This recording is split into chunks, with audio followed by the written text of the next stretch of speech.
Në rrugët dhe bulevardet e Tetovës ende nuk ka shenja paralajmëruese për radarët dhe kamerat për matjen e shpejtësisë, të cilat janë parakusht për funksionimin e aparaturës dhe dënimin e vozicëve.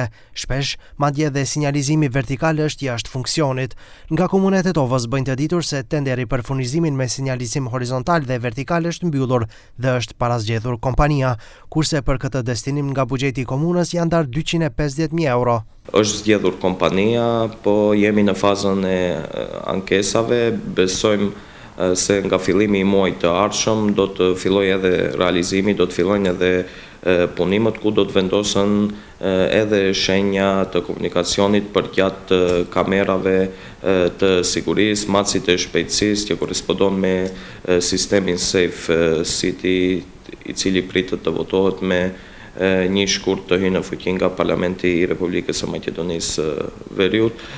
Do të ketë shenja që do të paralajmërojnë këto kamera, gjithashtu në territorin e komunës së Tetovës do të ndërtohen, do të vendosen semaforë të ri, po edhe semaforët që duhet të renovohen dhe duhet të rikonstruohen. Ekspertët e komunikacionit theksojnë se përveç vendosjes së shenjave para kamerave, duhet të vendosen edhe pas tyre, gjë që mungon në infrastrukturën rrugore të qytetit.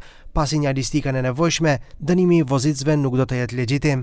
Po, sigurisht se janë, por mendoj se ato e kanë në dije se këto shenja vertikale që paralajmërojnë se ka kamera edhe duhet jenë të vendosura, me kufizim të shenjave, sigurisht.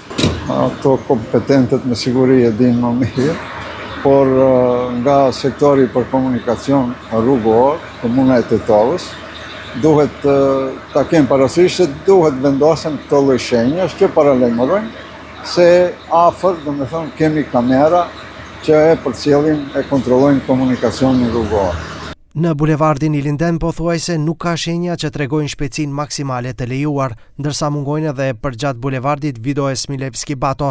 Kjo krijon konfuzion tek vozicët, sidomos afër shkollave, objekteve fetare dhe institucioneve, ku duhet të ketë shenja që ulin shpejtësi në 30 km/h.